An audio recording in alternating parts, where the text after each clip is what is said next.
Ooh, hey, what is up? How's it going?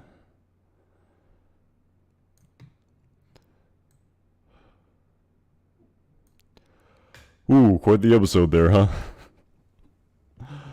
Oh man, well, I know where to begin, but man, let's just say going into that episode, I definitely didn't expect that to happen, but in full honesty, as when the final confrontation ensued in the super lab, when Lalo finally confronted Gus, I have to say, I definitely saw it coming.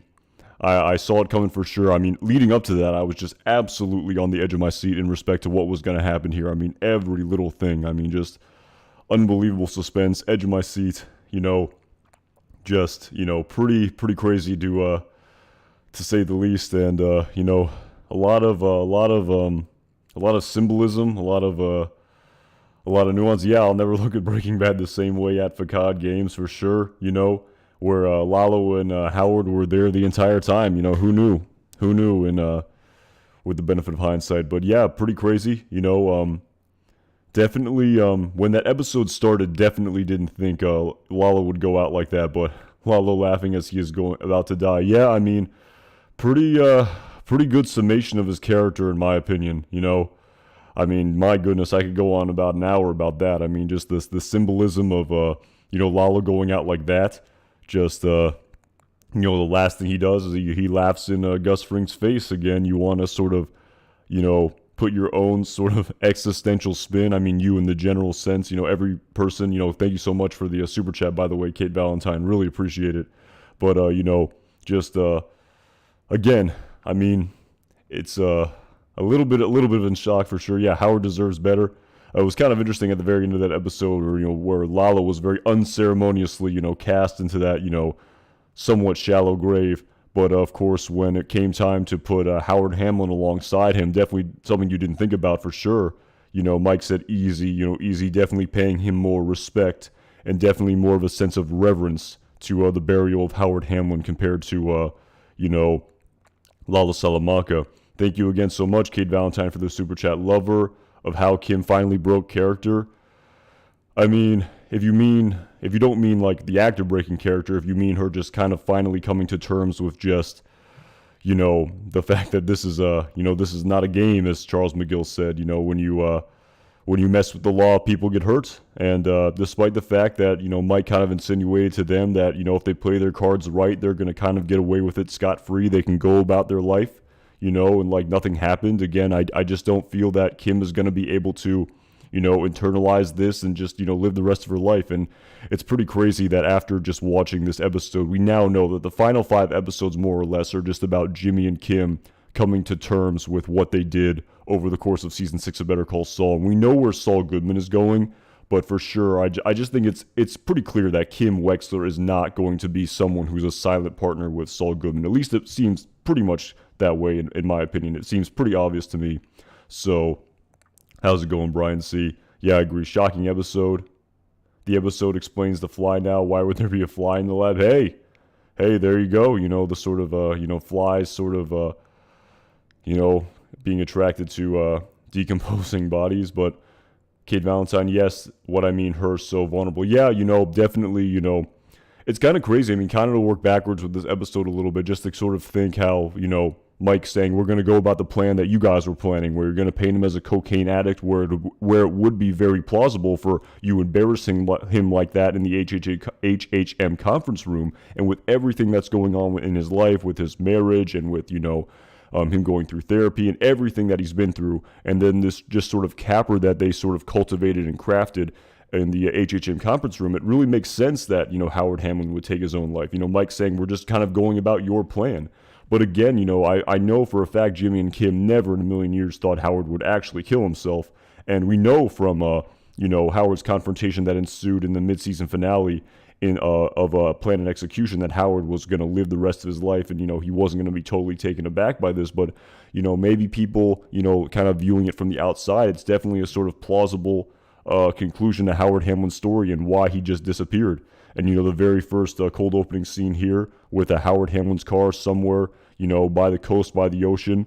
And we finally see his shoes washing ashore. Likely this, again, I would imagine this takes place, weeks later down the road for sure, after everything that ensues with Jimmy and Kim following this episode. But yeah, again, so much here, I don't even really know where to start. But Justin Cruz, Anton, I hope Kim won't be the next one to die. Yeah, I kind of go back to that Variety interview she did where she said that death is not the only tragic ending. So, who knows? I mean, who knows? Maybe she dies again. It's pretty crazy. I mean, we're running out of. She's the only character left with a fate that's undetermined, and so much here. I mean, even that scene where she goes to Gus Fring's house. I mean, at first I was on the edge of my seat, but then I realized, wait a minute, Gus Fring can't die because of continuity, and we know that Mike is watching this house as well. So again, the way my emotions just kind of went up and down and just sort of ebbed and flowed over the course of this episode were pretty crazy. And yeah, it's after watching this, at Patrick Murphy, she considered the police for sure. I think when she put her window down, she definitely considered it, but decided against it. You do wonder if she would have actually shot that man in the face, the double. Again, she would have never been able to even have the opportunity just based on, Mike watching the house like a hawk and with him sneaking up behind her. It would have never come to that. But you do wonder, if she actually would have pulled the trigger there. It was kind of ambiguous, so.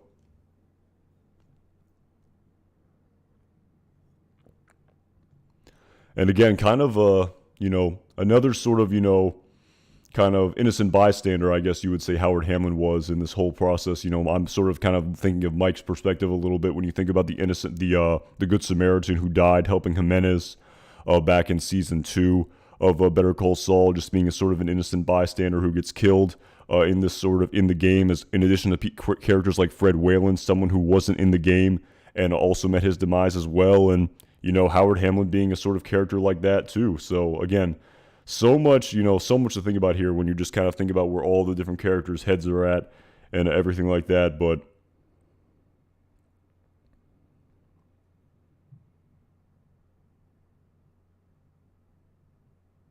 yeah, that's Suburban Catholic. That's interesting. With Lalo Salamanca, again, just based on everything that happened here, more or less, he sort of had to meet his demise here. He was such a hindrance, and when I mean hindrance to sort of the progression of the story, because, with Lalo Salamanca out there, he was really holding back all of the characters from, reaching the point where we first saw them in the plot of Breaking Bad. The super lab has to get built, and with Lalo Salamanca just being hell-bent on discovering this lab and outing Gus Fring to Don Eladio, if as long as Lalo was still alive, this plot couldn't progress. So this sort of needed to happen. And with sort of Lalo Salamanca sort of being a thorn in the side of Jimmy and Kim as well, following him killing Howard Hamlin, he sort of had to meet his demise in order for the rest of these characters to, like I said, progress to where we first saw them in the plot of Breaking Bad.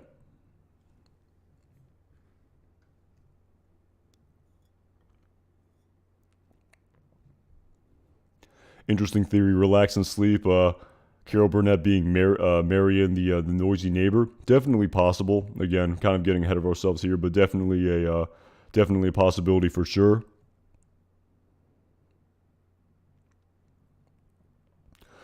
But anyway, sort of trying to get into this episode here a little bit. Kind of hard to do with just, all the very climactic sort of events that happen. But anyway, like I talked about, very beginning scene is sort of foreshadowed that what Mike Ehrmantraut talks about with Jimmy and Kim at the end of this episode, how they're going to paint Howard Hamlin's death as a suicide, which is very plausible. Again, that's basically the premise here of this cold opening scene. And then, of course, following this, we get sort of right into the sort of Lalo Salamanca confrontation here with Jimmy and Kim. And again, I wondered how fast this plot would progress for sure. It's definitely something I thought about, how long it would sort of progress with, we're also only having 6 episodes left, but sort of kind of getting into it here, you do wonder, again, there's just, I don't even really know where to begin, but I guess, you'd have to think that Lalo Salamanca knew that Gus knew he was coming. So again, did he send sort of Jimmy to his death here? Is that why he sort of, sent him to, to shoot this man with the glasses? Again, I'm not really sure exactly what Lalo's intentions were here. If he was really sort of playing 3D chess to try to make Gus sort of be drawn out just based on sort of everything that happened. Again, it's really hard to know where Lalo's head was at. I'm not exactly sure why he sent originally Jimmy, and then of course Jimmy sent Kim. And again, we don't know what the characters were thinking. When I first saw the scene, I was wondering, is Jimmy sending Kim so Kim can sort of get away and just drive to safety and go to the police? Maybe is that what he was trying to do? Again, we don't know. I'm just sort of speculating here because we don't know the thought process of of what was going on in the head of these characters, but. Of course, without sort of, we could probably spend 2 hours on this just first scene right here, this unbelievably intense scene. But of course, all of this builds to the sort of the climax that ensues in the penultimate act of this episode with Lalo Salamanca's death. Definitely didn't see it coming initially in this episode, but I have to say, as soon as that confrontation happened in the laundry with Lalo and Gus, I knew it was over for Lalo. I just did. I went back to, and shout out to Courtney Reviews because she definitely predicted this, right after it happened. I went back to when, Gus Fring put that gun from his ankle holster in the wheel of the machine in the basement of the industrial laundry in the super lab. In the episode entitled Black and Blue, and you knew it was over. The confrontation just had to happen here. I knew Lalo was going to die. I guess for a split second when when Gus killed the power and the shootout finally ensued, I did kind of wonder with Gus Fring's sort of a gun. He basically emptied his entire revolver and he didn't have any bullets left, and I wondered did the shots even fire at all? It was kind of ambiguous, but it all sort of led to Lalo Salamanca's death, and like I said, sort of seemingly necessary just based on the fact that he was such a hindrance to the progression of the characters to the timeline of Breaking Bad. So, and it's interesting too, you wonder how sort of Jesse Pinkman and Walter White factor into all of this now, with the sort of big, sort of main antagonist of Lalo Salamanca being dealt with, essentially, so...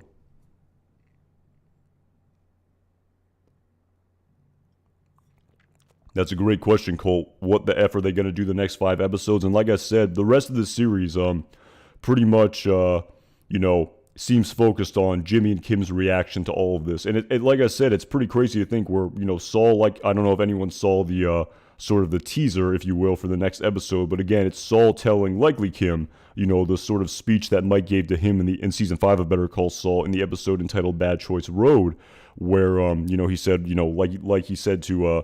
Saul about, everything that happened with the shootout and the death of Fred Whalen. One of these days we're going to go about our daily lives and we're going to realize, we hadn't thought about any of it. And that's the point where we realize we can forget, so we know that Saul is going to forget. We know that he's going to be able to move on with his life. But again, I think the real premise here is just the dichotomy of Saul sort of, being able to forget everything that happened and sort of Kim, of course, being absolutely consumed with it. What sort of final sort of,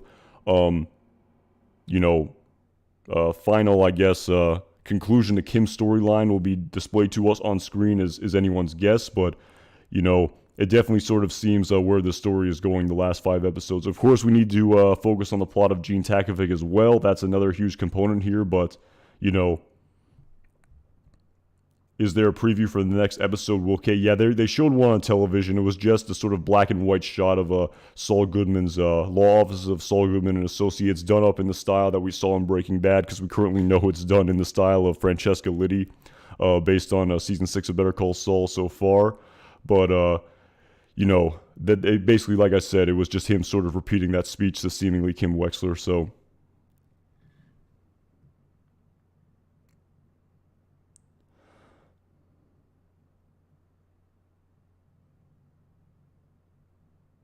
And it's pretty crazy to think, people are kind of, Matthew Sanchez kind of bringing up the twins where, the official sort of a story of the cartel is that Lalo dies, at his hacienda because Nacho Varga betrayed him. So, it makes sense that everyone thinks Lalo is dead, but they never know the true story.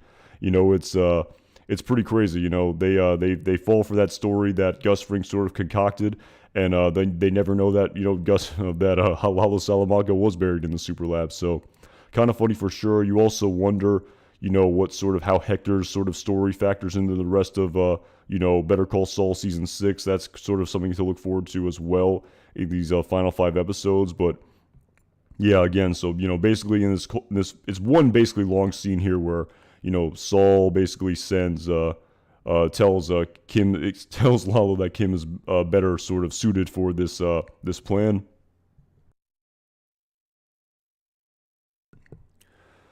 And definitely also a very crucial component of the scene as well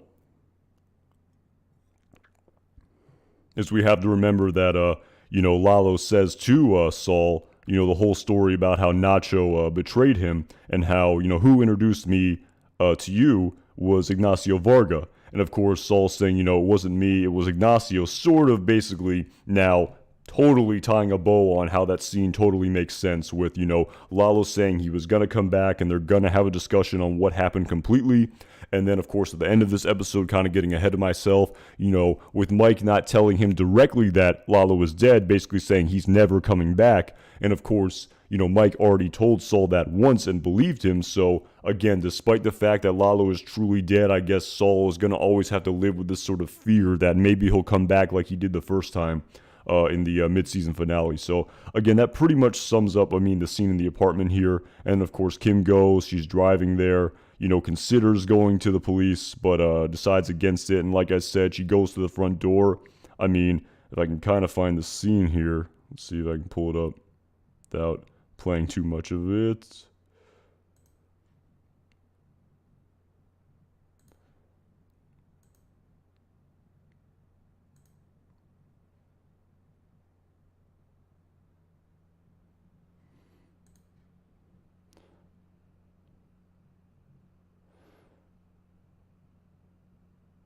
Kind of got ahead of myself here, but anyway, again, she goes to the door. She's again, I think she's gonna shoot, the person with the glasses that Lalo Salamanca told her to. But of course, Mike ambushes her from behind because of course, the house is totally wired. He knew exactly what was happening, and that pretty much ends the very long first act of this episode with Kim getting ambushed, and then of course, after this, the scene then picks up with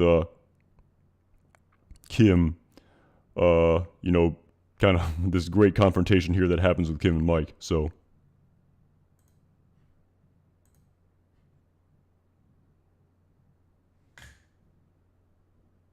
again, the chapters are definitely not syncing properly, but anyway.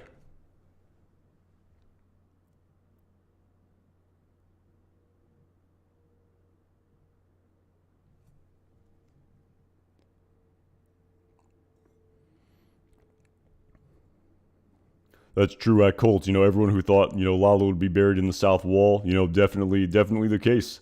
I definitely think before the season started, people definitely, I don't know if anyone thought Howard Hamlin would be buried in that wall as well, so. That's true, Chris Cisneros. Lalo never wore body armor, but I guess, he would have had to protect his neck as well. I guess there is body armor like that, I suppose, but, he definitely, kind of getting ahead of ourselves here when he finally has that sort of confrontation with Gus Fring where he films that video. I definitely think he's grand. He's definitely, the sort of, villain motif of grandstanding for sure, in that scene. Definitely front running, definitely with a lot of hubris here, thinking he's absolutely won. So, I'll kind of get to that a little bit later, but at Just Me, thank you so much for the super chat. I really appreciate it. Do you think the super lab burned down? They found the bodies. Also, some major Bates Motel vibe whenever they showed Howard. So morbid. Again, I'm not too familiar with that show Bates Motel, so I'll have to take your word for it. But yeah, very morbid storyline for sure with Howard Hamlin. Just I talked about him a lot in my previous live streams about how he really didn't deserve any of this, and how Jimmy and Kim really sort of for lack of a better term, they really tempted fate here. They flew way too close to the sun, and like Charles McGill said, these unintended consequences can happen when you toy with the law like this.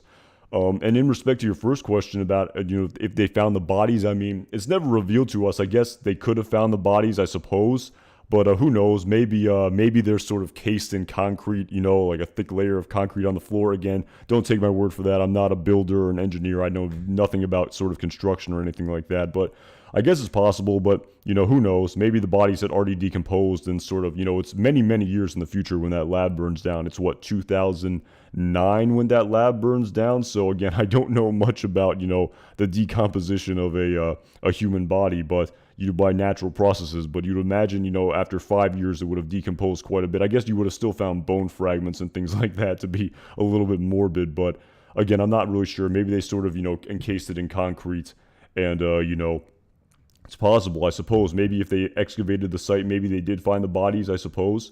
I mean, I don't know if there's anything in the plot of Breaking Bad that would affect the sort of continuity of that storyline. I definitely think it's possible. And if they did, the sort of storyline sort of moved on, and I guess them finding two more bodies. I mean, it'd be maybe hard to identify them. I don't know if it's even possible. Maybe you could identify these two people. I mean, maybe that's something to think about if we really sort of got into the sort of potential plot holes of all this. But again, just me, really thank you so much for the super chat. I really appreciate it. At Paul Sura, thank you again so much for the super chat. I really appreciate it. Hey Anton, tell everyone what they should do. Like Paul Sura said, guys, I'd really appreciate that thumbs up. Excuse me. Again, apparently it helps the stream be sort of promoted or ranked higher in search or something to that effect. But thank you again so much for the support, Paul Sura. I really appreciate it. Thank you so much for tuning in tonight.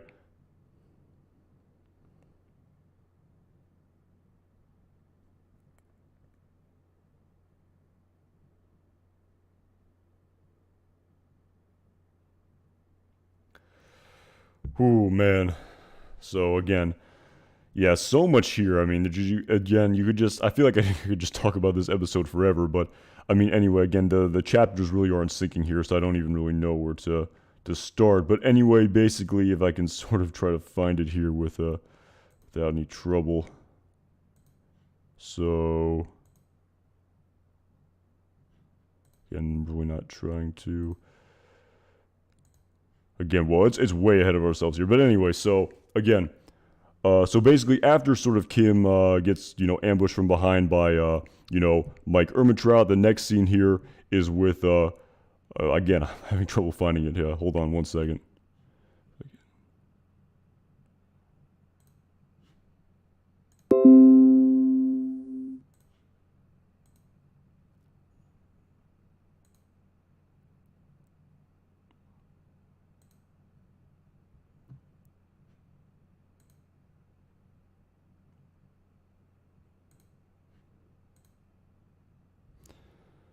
Forget it. I'm kind of having an issue with Sling here, but again, I remember what happened. But all right, we can kind of pull back here. But anyway, the scene happens where the confrontation finally happens, where Kim is sort of totally overcome with sort of emotion here, doesn't know what's going on, sort of says that he sent me to sort of come here and to shoot the man with the glasses. Mike saying, "Who sent you?" Of course, Lalo Salamanca, and him saying, "Lalo's at your apartment." Sign of just absolutely sort of I guess flabbergasted, if you will, from this information by Kim Wexler. And then, of course, Kim has this big blow up of, you were supposed to be watching us, where were you? And of course, Mike, tells them to call Tyrus from the laundry to come with me. They eventually, as you can see here, go to Jimmy and Kim's apartment after this. And of course, at the same time, he also talks to Gus, saying, "You heard all of that." Everything that happened in that episode, in that scene there. And of course, at the same time, when sort of when Tyrus leaves the laundry with all those men, this of course makes the super lab a sort of weaker target for Lalo to exploit later. When the climax of this episode finally ensues in the penultimate act of this episode. So, well, okay, that's right. We finally get to see Gus use a gun for sure.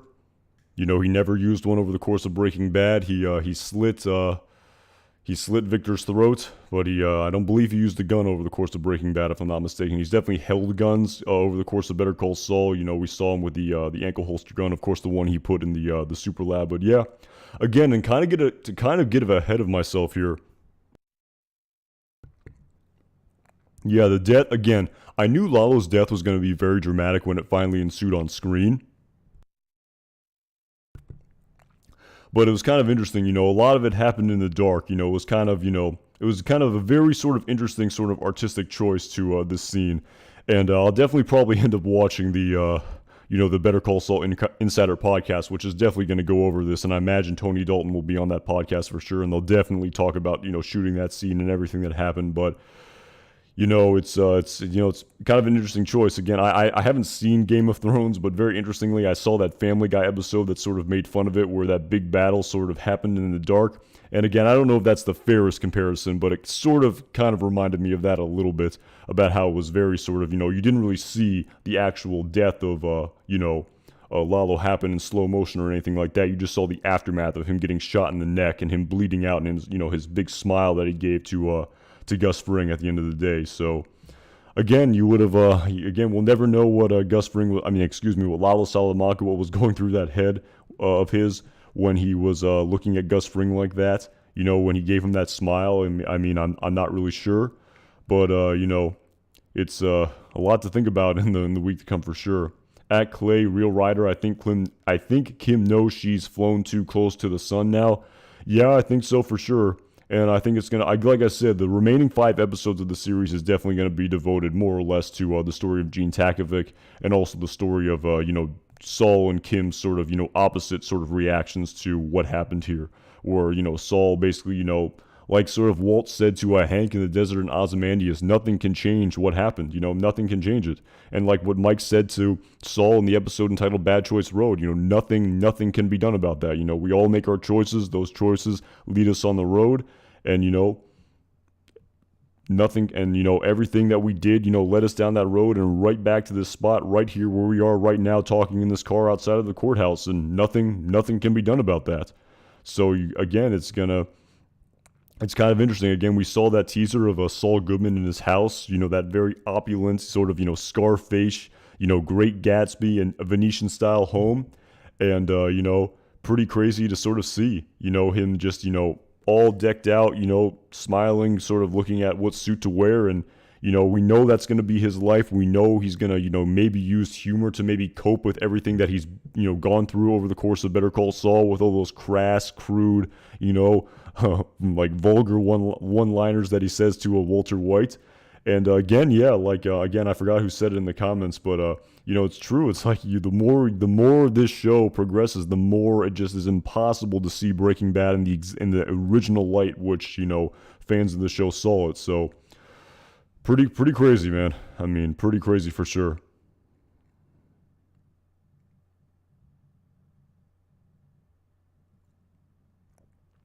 Rob, that's an interesting point you make. Again, maybe he was, given on orders by Gus Fring to not tell him the specific details this time. Again, I'm not really sure about why he said he's not coming back as opposed to I literally saw his dead body. Like I said, at the same time, though, he said he looked him dead in the eyes in the episode entitled Something Unforgivable when Saul went to his home and said, Lalo Salamanca is going to die tonight. This time tomorrow it will be done. So, he could have looked him dead in the eyes and said, I literally saw his dead body. Well, obviously, Gus wouldn't want to tell him where he was buried or the fact that Gus even exists or the existence of the super lab or the industrial laundry or anything like that. But again, it's an interesting point you raised, but I just feel like no matter what he said, I think there's enough, plausibility to believe that after what happened the first time where Saul was told that Lalo was dead and he comes back, no matter what Mike told him, it's now very conceivable that when Walt and Jesse kidnapped Saul in the episode entitled Better Call Saul in season 2 of Breaking Bad, that it's very conceivable to think that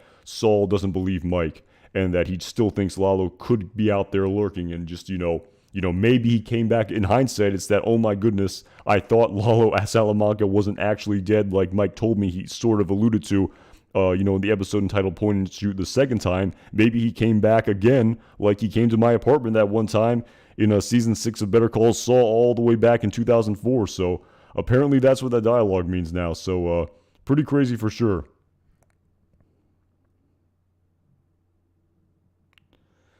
At Ender MC, what do you think Kim's fate will be? Again, I don't really know at this point in time. It's really hard to tell. Again, for some reason, I just feel like are they really going to kill off everybody?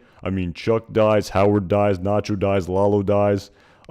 Is Kim also going to die? And like she said in that Variety interview, maybe a little bit of foreshadowing, death is not the only tragic ending. So, again, who knows? Maybe I honestly have no idea. I couldn't tell you at this point in time what her ultimate fate is going to be. I absolutely have no idea. It would be just, I think, any potential possibility, prison, death. I feel like, living her normal life, just going about her daily routine, but away from Saul. At this point in time, all plausible, I'd say.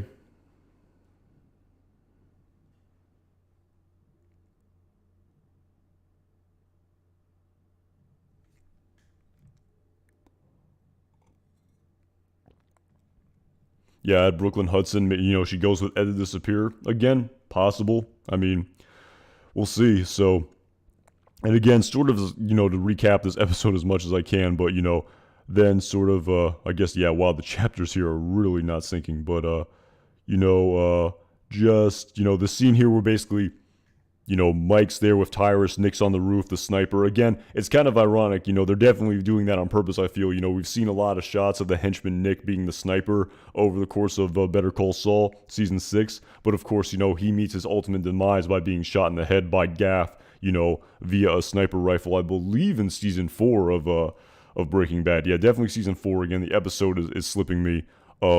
Was it bullet points, if I'm not mistaken? If that makes sense, it might have been bullet points where he was shot in the head, when, he was working with Jesse and Mike in Season 4 of Breaking Bad. It's kind of ironic how he's always the sniper, and that's how he ends up meeting his demise.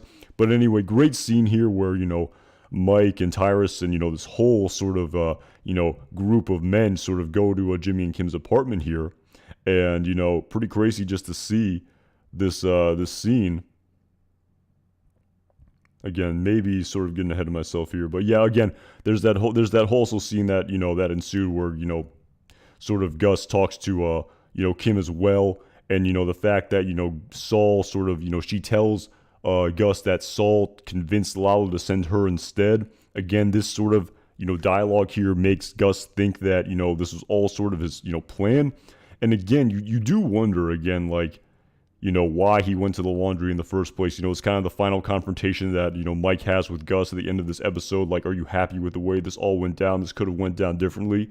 And at the same time, we have to remember sort of 4, I guess, innocent henchmen were sort of collateral damage in this plot, that maybe could have been avoided, I suppose. Maybe Mike's upset about that, about maybe 4 of his men were sort of collateral damage in the storyline. Definitely something to consider for sure. So, at Tin Omen, thank you so much for the super chat. Did you notice the what the F look on Saul's face to Kim when Mike mentioned he knew about the cocaine? Yeah, again, he knew basically everything. I mean, it's, his men were following him pretty tight.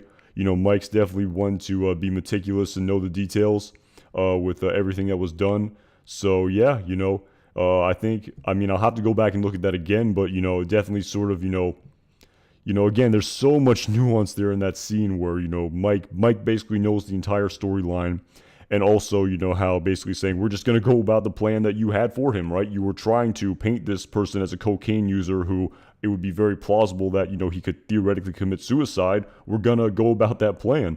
And, I just feel like for Jimmy and Kim to sort of hear that, maybe, really I feel like takes them aback and, really sort of, makes them question their own sort of morality and their own sort of humanity. Of what they did to this man, how they basically used him as a pawn and he was collateral damage. And, even though we know Saul for all intents and purposes is going to say, yes, we screwed this man, but I'm going to have to live the rest of my life. I'm not just going to lay down and die with him. Kim, I don't know what sort of, life she's going to live after this. That's the big crux of it all. We basically, she's the only character with the unknown fate left. Everyone else has basically been decided. We know what happens to Mike. We know what happens to Gus. We know what is going to happen with Saul up until the point he, disappears to Omaha, Nebraska. So, again, there's a little bit sort of a question of Gene Takovic. But, again, the rest of the series is basically just Kim and Gene Takovic. That's basically the storyline. And also, it will be pretty cool to see Walter White and Jesse Pinkman as well. So, also new characters like Marion, played by Carol Burnett. That's a sort of another aspect of the storyline that we'll get to see too. So, with so much being wrapped up, there's still a lot of story left to tell. And I know a lot of people sort of prior to this season predicted that maybe the final 3 episodes would be devoted entirely to Gene Takovic potentially. And just based on what happened tonight, it definitely seems to be more and more plausible. And again, thank you so much at Tin Omen for the super chat. I really appreciate it.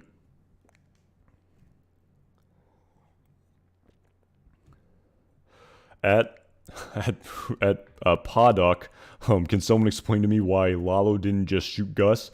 Again, he first needed the sort of, I suppose, proof.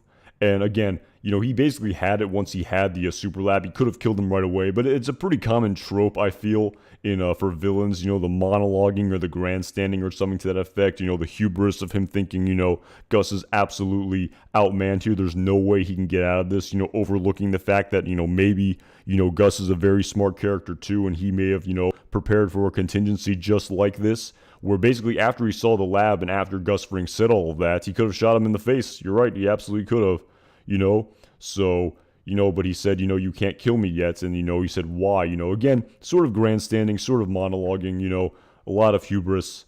You know, so that's basically what it is. And again, it was a sort of, you can say that, you know, this was a very sort of poor decision by a very smart villain like Lalo Salamanca. But again, you know, characters like Walter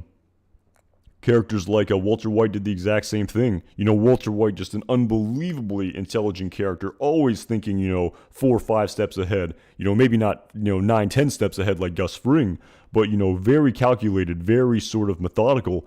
And when we think back to the episode entitled Tahajli, he had won. You know, he had absolutely won. The only evidence left against him was his money, and he buried it in the desert. And when, you know, Hank or Jesse Pinkman, with the help of Hank Schrader and Steve Gomez, sent him that cell phone photo of that barrel buried in the desert, you know, he immediately made this emotional decision to go right to the money instead of just thinking, wait a minute, you know, let me think about the situation more and maybe let me make this, you know, bad decision.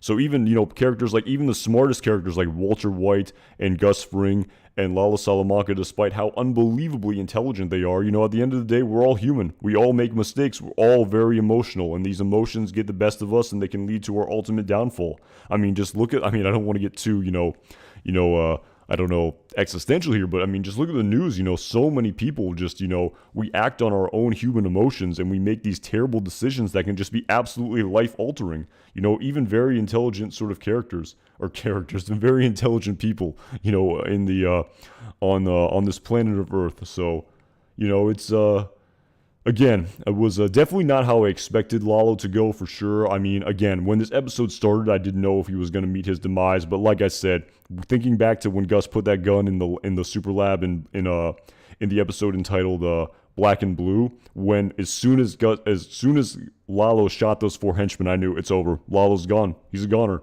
I mean, it was literally kind of a little, for me personally, I mean, just for me, just thinking back to that, I knew for a fact that it was over. And the air kind of like was let out a little bit, and the suspense kind of died a little bit, because I thought, you know, there's no way Lalo can get out of this. There's just absolutely no way Lalo can get out of this. So, again, that kind of took away the suspense a little bit, just for me personally, you know. But, again, just unbelievable sort of culmination of the character of Lalo Salamanca to, you know, conclude the story. And yeah, like I said, the remaining 5 episodes it's gonna be Jimmy and Kim. That's what it's gonna be for sure. But yeah, you know, basically after that phone call, Gus places to Kim, and you know, we also see the scene of Mike and Gus, you know, or not Mike and Gus, Tyrus and Mike and Tyrus going to his apartment and sort of freeing him from the you know, the mouth gag, and sort of, you know, that sort of storyline that ensues, again, without having to get bogged down. I mean, basically all of those details sort of lead to the ultimate climax of the story of, you know, Lalo Salamanca's death in the super lab. So, again, I'm having a little trouble with the chapters here, so.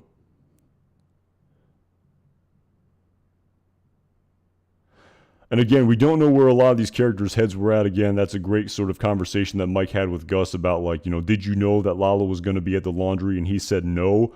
But again, it's like, is Gus even telling Mike the truth there? I really feel like, you know, he absolutely knew he was going to be at the laundry. I mean, he saw the sort of the fan, where how Lalo was able to get in by, you know, stopping the fan and bending the blade to get in through the window there. So again, just, yeah, pretty, again, a crazy storyline.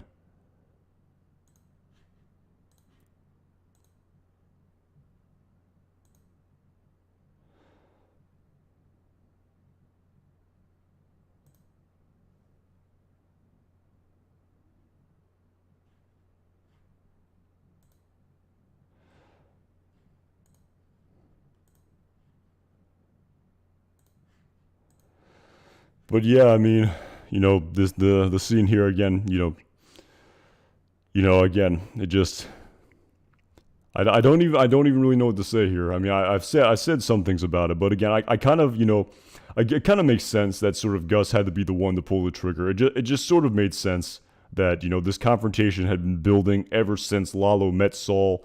Lalo met Gus Fring at the Los Pollos Hermanos restaurant in season 4 of Better Call Saul. I believe in the episode entitled Kushada. The episode's slipping my mind. It was the one before Winter, episode 9 of season 4 of Better Call Saul. But anyway, yeah. Ever since that meeting, this sort of meeting had to happen between these two characters, and it was just it was a pretty amazing climax here. And yeah, I mean, I feel like that pretty much sort of sums up that scene. I've sort of been talking about this episode, and we also saw that scene finally of again, the chapters here are all messed up. But anyway, yeah, basically after this, I talked about it a little bit earlier in this review with, that final sort of, confrontation that happens between, not confrontation, but the final sort of conversation that happens between Jimmy and Kim and Mike in their apartment, where we see Howard Hamlin getting loaded into the refrigerator as a means to sort of, sneak him out of the apartment undetected. And then finally we see him again, very surprisingly, definitely didn't expect that, being buried right with Howard Hamlin in the super lab, and thus ending this episode. So again, a lot here, just so much here for sure, to so many angles, so much unknown based on where all these characters' heads were at, and what they were all thinking. Again, we just don't know. There's a lot, despite the fact so much happened here, there's still so much mystery just based on the sort of the lack of us being able to read the thoughts of these characters. At Nick Russ, thank you so much for the super chat. I really appreciate it. Seeing Howard's rotting corpse buried with the guy that killed him was just sad. Yeah, absolutely. Maybe that's why The Fly came in Breaking Bad. The writers were right. We really won't look at Breaking Bad the same after the season. Yeah, someone mentioned that a little bit earlier as well about The Fly. And again, I don't know too much about the biology of a decomposing human body, I guess would be the sort of thing we'd have to think about here. But again, that episode Fly, I believe, takes place in 2009, and this burial happens in 2004. So again, yeah, you do wonder. I mean, you would imagine that sort of, flies would be attracted to it. But again, with the burial, I'm sort of thinking to sort of Goodfellas again. Now we have to sort of think about, how to dispose of a body where, will go undetected, pretty sort of shady stuff here. But yeah, again, absolutely won't think of Breaking Bad at all in the same light for sure. Lalo and Howard Hamlin being in the super lab the entire time when that entire storyline was going on. I mean, how can you even watch any scene in the super lab from now on without thinking about that? Impossible. Absolutely impossible. That's all I'll think about from now on, is that those two corpses are buried inside the super lab. I mean, it's impossible to think otherwise, in my opinion.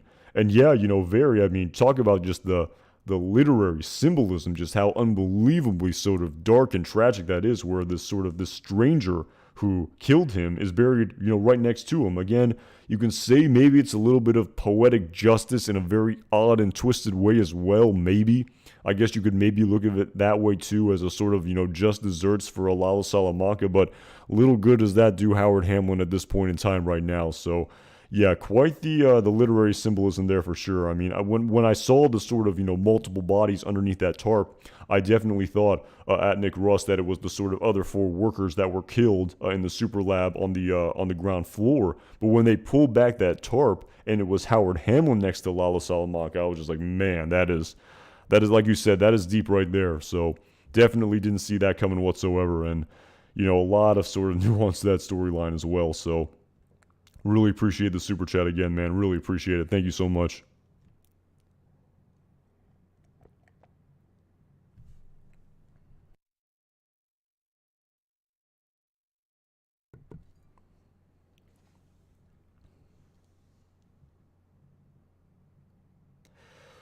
Kate Valentine, yeah, I imagine that camera was likely destroyed. It kind of made me think back to the pilot episode of Breaking Bad, where sort of Walt made that confession tape where, to all law enforcement entities, this is not an admission of guilt, that very famous tape, and of course, that was, of course, destroyed. I imagine that that video camera is absolutely destroyed, because again, we know that if Don Eladio ever heard that, I mean, there's this unbelievable insults. I mean, respect is such a crucial component of the sort of cartel, the politics and the inner workings of the cartel. I mean, if you ever heard Gus Fring say anything to that effect, I mean, Gus Fring would be, could be killed for that alone. So again, that tape has never seen the light of day, because we know when we first see, Gus Fring meeting with Juan Bolsa and Hector Salamanca and the cousins in in the episode entitled IFT, I believe, at the Los Pollos Hermanos distribution center in that trailer, we hear Juan Bolsa say to Gus Fring that the North is his territory, so he had to remain in good standing in the cartel. And if that tape ever saw the light of day, there's no way that could be possible just with him insulting basically the entire cartel and the entire Salamanca family. So I imagine that video camera has been absolutely been destroyed beyond recovery, to paraphrase the junkyard worker, I believe Joe was his name.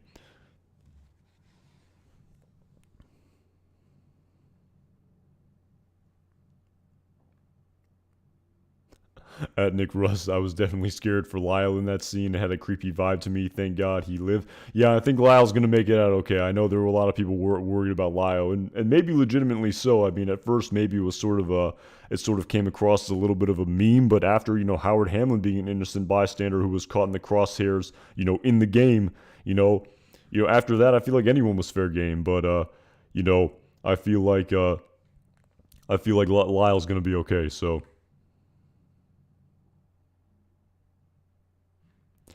And like I said, even though that like the big component of the storyline that was even though a big component of the storyline is going forward is sort of Jimmy and Kim's reaction to all of this, you also do wonder what's going to happen with sort of Gus and Mike. I mean, their storyline is more or less wrapped up, in my opinion. I mean, I'm trying to think where else the story could go.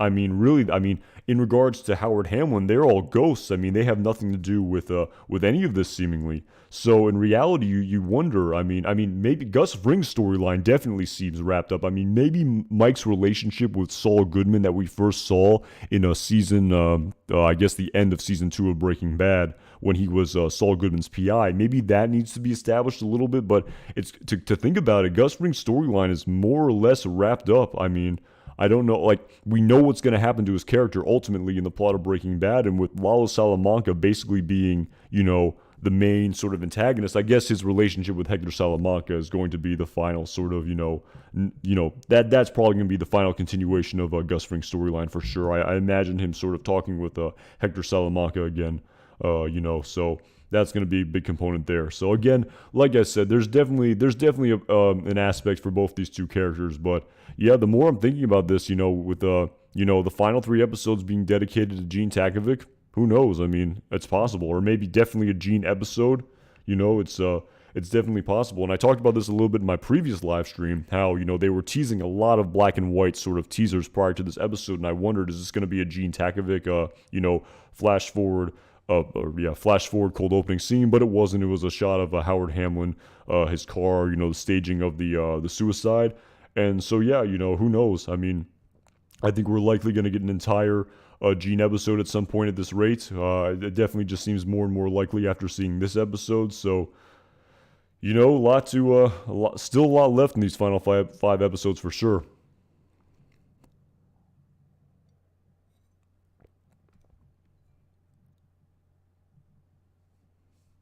Yeah, I'd have for sure. That seems to be the sort of last component of Gus Fring's storyline that needs to be addressed. The sort of his, maybe final sort of meeting with Hector Salamanca.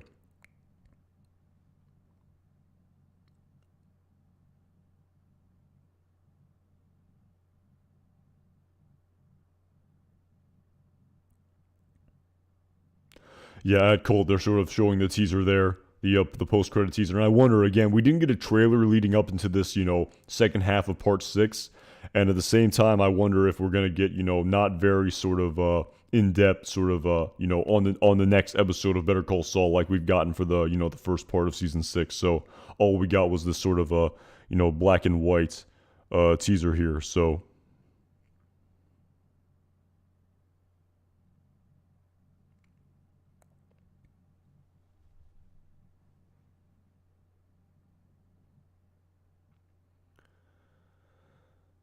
At Jinx, that's me. I think we'll get 3 episodes left in the current timeline, the 4th during the Breaking Bad timeline, the last 2 during the Gene. Well, yeah, again, there's a lot here still. We still need to see Walt and Jesse. Maybe, we still seemingly need to see the sort of the conclusion of the flash forward scene we saw to the Breaking Bad timeline in the episode entitled "Quite a Ride." That definitely seems to be necessary as well. So.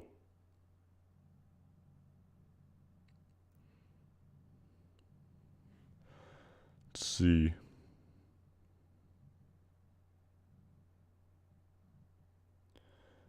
Yeah, these this automatic preview doesn't work. But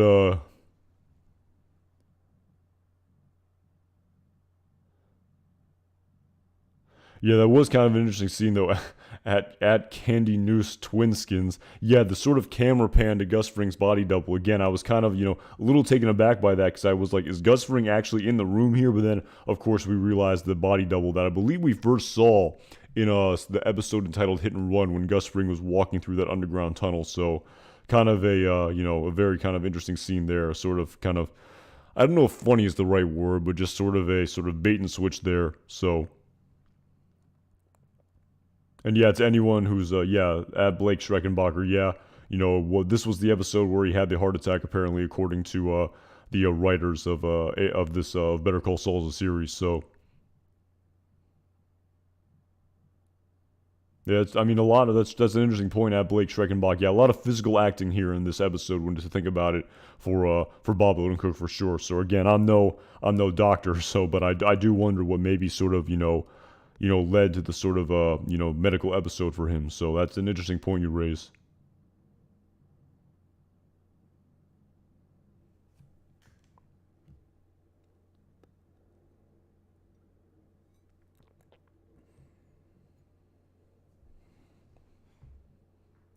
And again, sort of thinking back to the body double scene, sort of thinking back to when Lalo originally sent Saul to, apparently shoot Gus Fring in the face. That was his original plan. I mean, there's no way that Lalo could have known that, there's no way that Lalo could have believed that it would have been that easy, where just shoot him in the face, take a picture of it, and bring it back here. Again, was he really thinking that? Again, probably not. Again, it was all sort of part of his plan to sort of draw him out. Again, there's a lot unknown. We don't know what he was sort of thinking there, and I guess I don't know if we ever will know with his character now being, meeting his ultimate demise, but that was a sort of very interesting scene in the very beginning of this episode, with him sending him there in the first place. But I guess as sort of Gus Fring sort of, heard from Kim where, Lalo told, then her to go there and, shoot you in the face, this sort of made Gus realize, that, originally he was going to send Saul, but then, he convinced Lalo to change his mind again. This led Gus to go to the super lab again. A lot of sort of, at awesome Aaron 2000, using them as bait. Yeah, I suppose, I guess that's sort of maybe where his head was at. I suppose that's definitely plausible for sure. So, but again, a lot to think about for sure. So, at Lots of Coins, thank you so much for the super chat. I really appreciate it.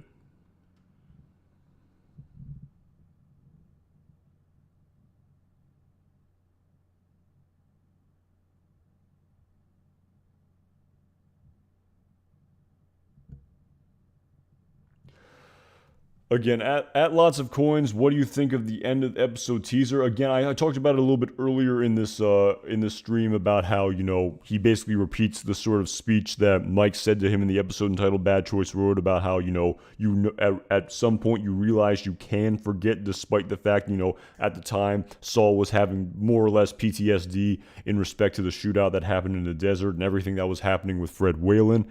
And, I definitely think that that's Saul telling Kim, we can forget, we can move about our lives. I mean, we know that Saul is going to move about his life and that he's going to, become this character. But again, is Kim going to be able to? Like I talked about earlier, I don't think so. I think that's sort of where the story is going, seemingly. Again, maybe there'll be a bait and switch here. I don't think she's going to be that silent partner that some people alluded to for sure at Lots of Coins, but, that's sort of my interpretation of that final teaser.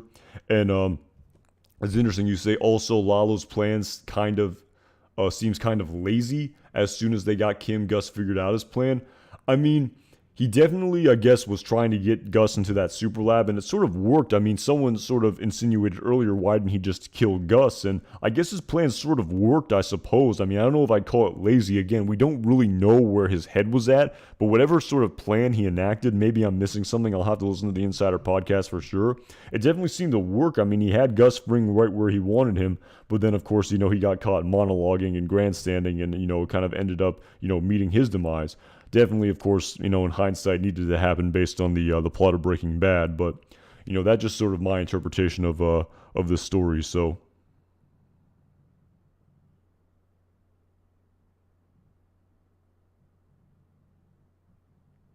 at Wesley Schweigert, Lalo didn't know Mike would recognize Kim, so the plan worked. Again, I'm a little bit sort of not sure what you mean there. Again, I'm still a little bit confused with that scene for sure, where so the plan works. So are you basically saying the fact that you know, like the fact that Mike recognized, like if Lalo knew that Mike recognized Kim, like that part of the plan like ruined his plan? Again, I'm not kind of sure what you're getting at there.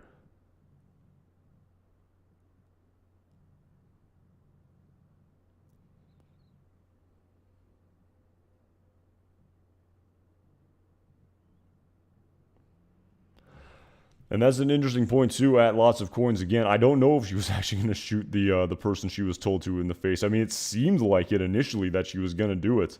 I mean, kind of crazy to think. Again, I feel like she wasn't even thinking very rationally. Again, she's in a very bad spot there. I mean, she's probably gonna go to prison or death if she calls the police or goes to the police there. I mean, that's where she's probably gonna end up for something. I mean, maybe even an accessory to murder. Maybe again, I'm no lawyer, but yeah, I mean that's a great question, man. I mean, I'm not really sure, what her ultimate fate is going to be. I definitely think she's not going to be able to sort of handle the sort of ramifications of her actions like Saul is clearly going to be able to, seemingly. But yeah, it's a lot to think about heading into the next episode for sure.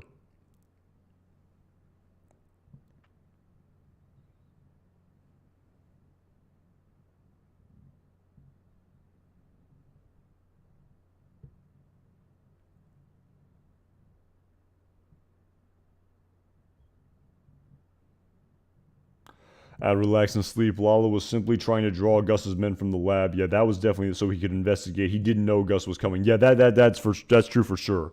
I mean, that was definitely true for sure. Even in what he was saying to Don Eladio, he was definitely hoping that he could make this sort of more dramatic. I mean, he was even using very sort of graphic language of sort of like skinning the snake piece by piece.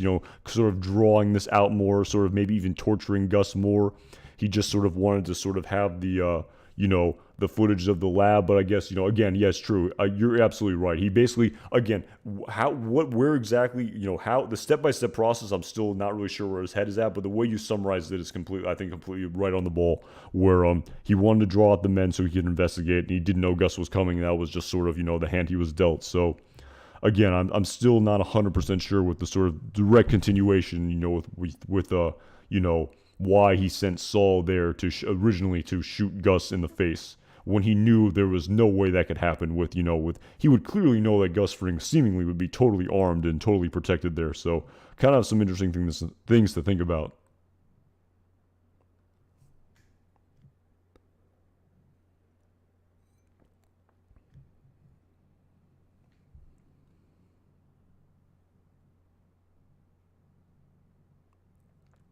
That's an interesting point too. At Jinx, that's me. The whole sort of, you wonder if that's going to come out where Kim knew that Lalo was alive. You wonder how, if he finds that out, how, sort of Saul's sort of reaction to that. That's a great point that I hadn't considered just now. That, you definitely think that could be a component of the storyline for sure.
But yeah, for anyone who didn't see it, this was the sort of black and white teaser shot that they showed, and again, like I talked about, it was just Saul Goodman's voice overlaid in this, talking about that speech that Mike gave to him in Bad Choice Road that I talked about a little bit earlier in the stream. So again, not a very sort of prominent teaser with lots of scenes, and I do wonder if we're not going to get them for the remaining 5 episodes. I mean, this was sort of the motif of the teaser heading into the mid-season break, and we got kind of the exact same teaser heading into the next episode. So you do wonder if this sort of continuation is going to continue, for lack of a better word, for the remaining 5 episodes.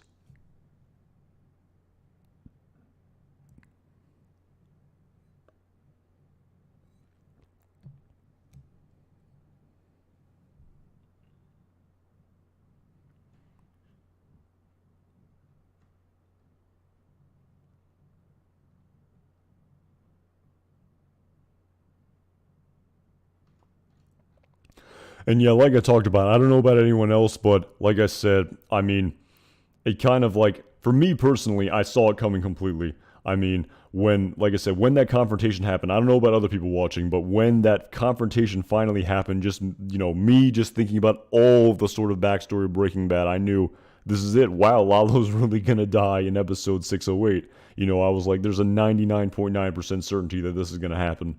And, it did kind of happen. So, that was kind of interesting. It was kind of it was weird. I definitely saw it coming a mile away when that first confrontation happened. And again, I don't know about the everyone else who was watching, but just based on, like I said, everything, just based on the backstory of Breaking Bad, and everything, that all of the foreshadowing in hindsight, all of the dialogue that's ensued in season 5 of Better Call Saul. When Gus says to a Mike and Magic Man, we can't continue as we are until Lalo Salamanca is dealt with, and we know that the super lab is finally built, and there's really no way to comprehend how that super lab can be built and Lalo Salamanca is still out there. So again, it was for me, I just sort of saw it coming. So at Horizon, Bruce Wayne was Batman. Yes, yes, he was. I don't know what that has to do with anything, but yes, I'm glad you finally made that connection. I'm happy for you.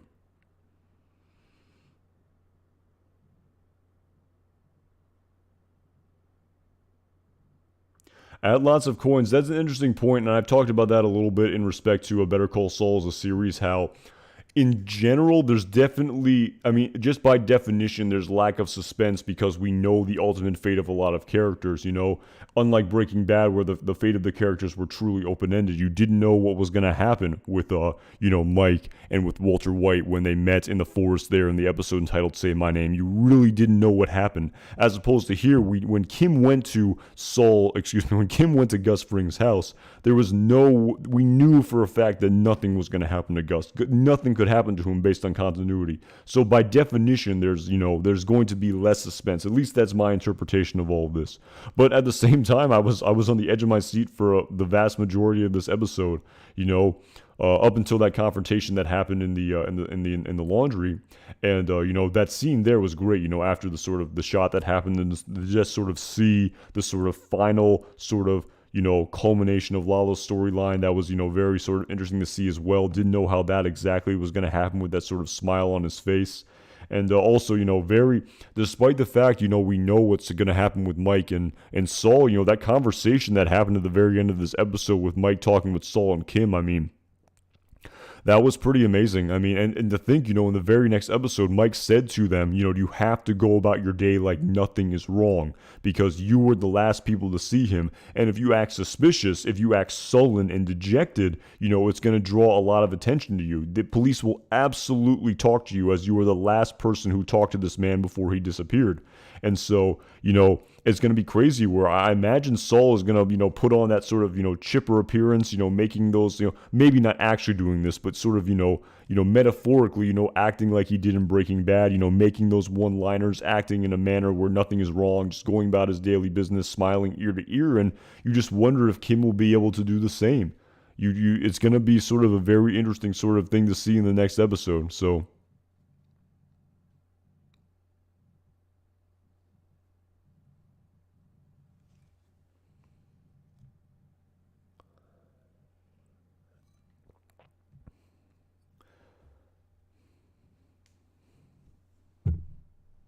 At Lots of Coins, at Squid MP. I think Jesse scenes will be from the Saul Goodman timeline in Breaking Bad. Yeah, it's possible. It's possible for sure. It could happen in the Better Call Saul timeline as well. I've talked about that a little bit. I don't want to get too far ahead of myself here. There'll be plenty of time to sort of speculate on Jesse Pinkman's storyline.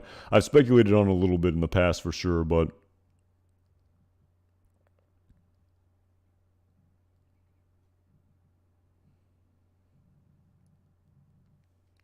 yeah, at Relax and Sleep, I mean, there was sort of that very subtle foreshadowing of that flashback scene that happened to Kim Wexler's, childhood. Was again the in part one of season 6 of Better Call Saul, and at the very end of that cold opening scene, we sort of see the Nebraska license plate in black and white. So you do wonder if there's sort of foreshadowing there a little bit. In respect to, the ultimate fate of Kim Wexler, if, her sort of surviving to sort of reunite with Gene in some capacity, because we have to remember the sort of, the dialogue that Saul said in the mid-season finale teaser of, after all of that, a happy ending. So, this show has just been unbelievably dark. I mean, just like people said, I mean, Howard being buried with Lalo, just just seeing the sort of deterioration of Jimmy and Kim's relationship, just the death of Howard Hamlin. Period. I mean, there's just been so much dark. There's been just so many dark aspects of the series. Even rivaling Breaking Bad. Like I've said, I mean, the death of Howard Hamlin really rivals any death I've seen in Breaking Bad in terms of a tragic death. It's right up there. It's debatable to be one of the most tragic sort of endings to any sort of major character. I mean, I've almost forgotten about Nacho Varga's storyline, for goodness sakes, which, culminated in the 3rd episode of season 6 of Better Call Saul.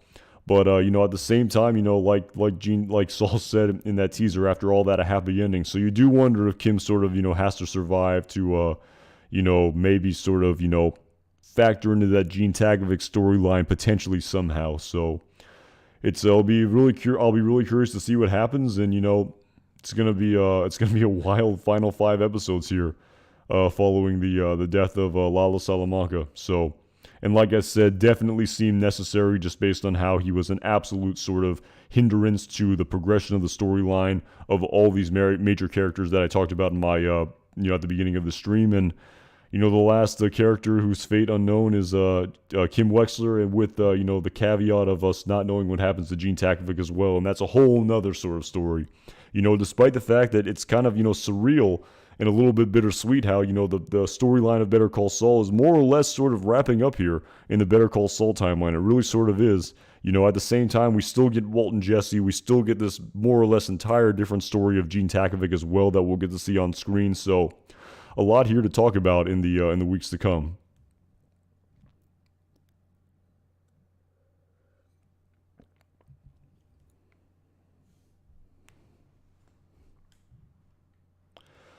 At Exabood, yeah, an entire episode in the Breaking Bad timeline. It's possible. I'd say it's possible. I mean, I'm not too sure. I feel like that'll maybe sort of overshadow Better Call Saul as a series. I feel like it's, maybe it's its own separate sort of show. It would be interesting. Again, I've talked about it a little bit in respect to manipulation of the timeline of Better Call Saul and Breaking Bad, and how we more or less only see these great manipulations in the very beginning of episodes, those sort of flash forwards and flashbacks. But that's something I hadn't even considered. So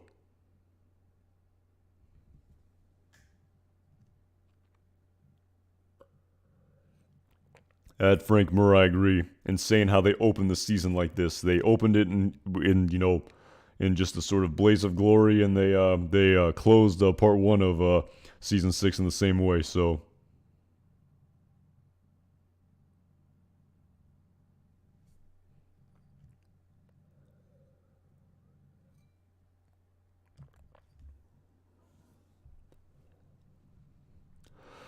but yeah, anyway, I really enjoyed this discussion, but I think I'm gonna have to wrap it up here. Like I said, really appreciate everyone for tuning in tonight. This was quite the episode for sure. wasn't expecting this whatsoever. I definitely avoided spoilers completely heading into this episode. I had no idea that Lalo died prior to this episode. I avoided spoilers completely, and it's great to know that there's 5 more episodes that are going to be unspoiled, that are going to be coming out in the weeks to come. And like I just talked about, there's so much more in the story to talk about, even though a large component of it is now complete with the death of Lalo Salamanca.